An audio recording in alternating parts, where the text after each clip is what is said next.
Hey, BookTube Sean here, coming to you with a list of books that I think I'll love. This has been going around as 5-star predictions. It was started by Mercedes and Mercy's Bookish Musings, I believe. And I've wanted to do this video for a couple of weeks, but I wanted to change the title of it because I don't really like to do star ratings. I feel reading is subjective to the reader. So my 5-star could be your 3-star, and I don't also like to set parameters on myself as to what constitutes a 3-star or a 4-star or a 5-star rating for me. I'd rather tell you guys I really love this book, or I really like this book, or this book was just okay for me, or I just didn't really get on with this book. Rather than give a star rating and set those kind of parameters. But I also didn't want to change the title of what's been going around. So I was kind of waffling about whether to do it or not. And then this morning, I saw Happily Ever Esch post this as books I think I'll love. And that's exactly the title I was thinking of changing it to. So I was happy to see that, and it made me feel a little bit better about not doing this as 5-star predictions, because I just didn't really want to do a title that didn't speak to me, that didn't speak to who I am. So without further ado, these are the books I think I'll love. There's 8 books on this list. Most people have been doing about 4 or 5, but I have trouble narrowing things down. I blame my eclectic reading. The first book is Perdido Street Station by China Miéville. I've heard really great things about this book. This is part of the new weird subgenre of fantasy, and I'm going to use this for my Reddit fantasy bingo for the Read a New Weird book. I don't know a lot about the plot of this book, but some people whose opinions I respect have really loved this book. James Chatham at James Chatham and a personal friend of mine that is from my theater community, when I read This Census Taker, told me, if you liked that one, you really need to read Perdido Street Station. I think you'll love it. So based on those recommendations and the fact that I know this is an out there book and I like out there stuff, I think I'm going to love this book. Maisie Dobbs by Jacqueline Winspear. This is the first book in the Maisie Dobbs mystery series. It's a historical mystery series. This one is set in 1929 in London. And I've mentioned before that the 20s are one of my favorite decades in history. I love reading about things in the 20s. And I'm also a big Anglophile, so I love things set in Britain and the UK. So this checks a lot of boxes for me, and I'm so confident about how I'm going to feel about this series that I've already purchased in one form or another the first 4 books. So I'm actually really hoping to get to that sometime this year. And honestly, if these are books I think I'll love, I should just make these books that I want to get to before the year is out. And in that vein, the next book is The Essex Serpent. A month or 2 ago, I was hearing a lot of really good things about this book, and I got really interested in it. It's a historical fiction book set in London in 1893, so there you have that London checkbox for me. I also love late 19th century London stuff, too. So there's another box that checks for me, and this ends up being a mystery book, I think. But I heard a lot of great things about this book, enough that made me think that I was really going to love this book. And I actually started this book a little bit last week, and I got totally sucked into the writing style. So I really think I'm going to love this book. Next one is Devil in the White City by Eric Larson. This is about the Chicago World's Fair in 1893, and also about the serial killer H.H. Holmes and how he used the Chicago World's Fair to lure victims to his murder castle. And I've had so many people recommend this book to me, who know I'm twisted and like stories about serial killers and true crime about serial killers and stuff. And I've been watching. I was watching the History Channel series American Ripper about H.H. Holmes' great-great-grandson, who is trying to prove his theory that H.H. Holmes was also Jack the Ripper. So it got me really wanting to read this book. So it's a subject I'm immensely interested in. So I really think I'm going to love this book. And this was a National Book Award finalist in nonfiction.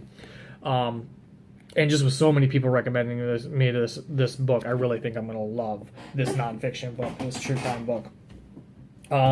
Next one on my list is a cozy mystery. I'm starting to talk more about cozy mysteries. I'm kind of getting in the mood for them. I always do in the fall. I start getting in the mood for cozy mysteries. And that'll increase as we get into winter. I really get in the mood for cozy mysteries in the winter. This one is called To Brew or Not to Brew. It's the first in a series called A Brewing Trouble Mystery, and this is about a murder and mystery that takes place in a craft brewery. And I don't drink much anymore because it triggers my headaches, so I always have to weigh if having a beer is worth the headache it might cause. But when I do drink beer, I am a big craft beer nerd. So this one really appealed to me. So I think I'm going to really like this book. The next on my list is, and there's a bookmark in this because I did start this earlier, actually last summer when I picked it up at the bookstore. But life took over and I wasn't able to get to it. And this is Mark Turner, When the Heavens Fall. This is the first in a fantasy series called The Chronicles of the Exile, which I've never heard mentioned on Booktube. So it follows 4 perspectives. I'll just read the back real quick because that's the best way I can describe this one. It says, the Book of Lost Souls, an artifact that gives its owner dominion over the fallen, is missing. For centuries, this perilous tome has been in the secret keeping of the mages of Aaron Alal. But when the renegade mage Mayot absconds with the book and takes it deep into the haunted forest of Sighs to decode its secrets, tendrils of death magic snake out from its ancient pages. Spirits awaken, the dead rise, and the living face a war unlike any ever waged. Drawn into this tempest are 4 intrepid souls, each with their own agenda, their own cause, their own ghosts. Lucre, the betrayed and bitter former guardian of Aaron Alal, who is coerced into going after the book for his corrupt emperor. Romany, the high priestess of the goddess Spider, Shroud's greatest rival, whose web of deceit ensnared Mayot into stealing the book in the first place. Eben, heir to the throne of Galicia, who fights for his sanity and his realm against an onslaught of restless spirits, and Perola, a deadly and resourceful young woman who seeks a confrontation with Shroud in order to settle an old debt. For good or ill, the fate of each is tied to the book, and with them, the fates of the gods themselves. That just sounded super interesting to me, and it sounds like, and I know it is a little bit because, like I said, I got about 150 pages into it before life took over. I'm just going to end up starting this, and I was really enjoying it, but I'm just going to end up starting this over. I've mentioned before, especially when I talk about Mitchell Hogan books, that I love character-driven fantasy. And this sounds like a huge character-driven piece. So I really think I was enjoying it, and I think I will continue to enjoy it and really love this and really get into this series. And the next book is The Crimson, Petal, and the White by, I don't know if that's Michael Faber or Michelle Faber. Probably Michael or Michelle, French or something. I'm not sure exactly. I should have figured out how to, I think it's Michael Faber. But this is the story of a prostitute in Victorian London, and I've heard some great things about this book. These little tabs here I was marking where the chapters are. I did read the first chapter of this book, and oh my god, the writing was so beautiful, and I could tell just by the first chapter that I think I'm gonna love this book, because if nothing else, the writing is just beautiful. So I really like to get to that. I've been kind of craving to get back to that a little bit, especially as we get into fall and winter.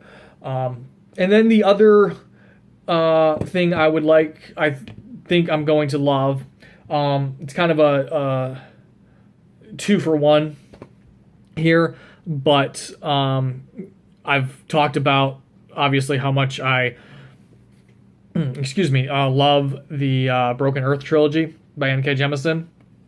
So I really want to pick up her Inheritance trilogy and her Dreamblood duology, because if they are anything near as well written as the Broken Earth trilogy, I'm really going to love those. I don't have physical copies of those, but yeah, I think I'm really going to love those. So that's it. That is my list for the books I think I'll love. Let me know in the comments if you've read any of these, what you thought, or if any of these sound interesting to you. Let me know also if any of these would be on your list of books you think you'll love, or what your list of books you think you'll love might be. If you've done this video and maybe I haven't seen it, let me know that too. Just say, hey, I've done this video, and I'll go check it out. Don't worry about sending a link, because then that ends up going into my spam, and that's just the way YouTube treats links. But if you've done this video, let me know. I'd love to check it out. So that's it. I will talk to you all in my next video. Thank you to all my subscribers, and I wish you all good reading.